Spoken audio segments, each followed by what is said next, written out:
అందరికీ హాయ్ అండి. నిన్నటి రోజైతే నేను మా మరదోళ్ళ ఇంటికి పోయినాము. నేను మా పెద్ద పాప పోయినాము. మా మరదోళ్ళు అయితే పిలిచినారండి, అందుకు మేము పోయినాము. మధ్యాహ్నం అప్పుడు ఎందుకు పోయినామంటే మా మామకు సాంబ్రాణి వేసుకుంటానని పోయినాము. మేమైతే ముగ్గురం తోడుకోడళ్ళమండి. మాటలకు హద్దు పొద్దు అనేది ఉండదు, మాట్లాడుతూనే ఉంటాము. ఈమె పెద్ద ఆమె, నేను రెండో ఆమె మూడో ఆమె. చిన్న ఆమె అంటే మేము ఆడికి పోయి ఈ ముగ్గురం ఏదైనా చేసుకున్నా ముగ్గురం ఒకటే సాటు ఉండి చేసుకుంటాము. నేనైతే వంట చేస్తున్నాను. ఇదే అండి మా మరదోళ్ళ ఇల్లు. మా అక్క అయితే బయట నిలబడి ఉండాలి, మా చెల్లెలు అయితే బయట లోపల బట్టలు మడతేసుకుంటుంది. వంట అయితే చేయాలని చెప్తున్నాను నేను. ఇంకా సర్లే అమ్మా అని మా అక్క ఏందో చెప్పి నవ్వుతుంది. నేను అట్లా కానీ మా పెద్ద పాప అయితే వీడియో తీసింది. ఈ మిర్రర్ అయితే మా మరిది బాగా చేయించి పెట్టుకున్నాడు. అయితే వంట ముగ్గురం ఉండాల కల్లా గబగబ చేసినాము.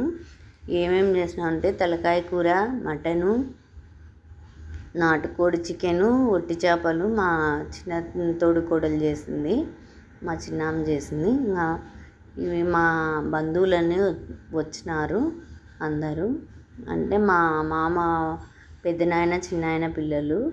ఇంకా పిల్లలైతేనే మేమైతే చిన్నగా రీల్స్ అనేది తీసుకున్నాము. నేను చేస్తుంటే మా చెల్లెలు అయితే నవ్వుతుంది. ఇట్లా ఫోటో మేము పెళ్ళైన కొత్తలో తీసుకొని ఉంటుంది, అది క్రియేట్ చేస్తామని వీడియో తీయమ్మా అంటే తీసింది మా పాప. మా అక్కగానే వచ్చి నిలబడింది. మా బావ మా ఆయన అయితే ఫ్యాక్టరీలో నిలబడి ఉన్నారు. వాళ్ళు తీసుకున్నాక మేము తోడుకోడళ్ళం ముగ్గురం నిలబడి మేమైతే వంట అయితే చేస్తున్నానండి. ఫస్ట్ తలకాయ కూర, మటన్ చేసినాను. ఇప్పుడు బాయిలర్ కోడి ఫ్రై చేస్తున్నాను, పలావు. ఇంకా చేసిన తర్వాత అన్నీ వీడియో తీసుకొని మేము రీల్స్ అయితే చాలా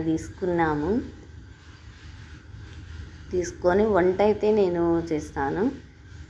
మా తోడుకోడళ్ళల్లో పెద్ద మామ, ఒక మామ కోడలు, మేము ఒక మామ కోడళ్ళము, మేము ముగ్గురము.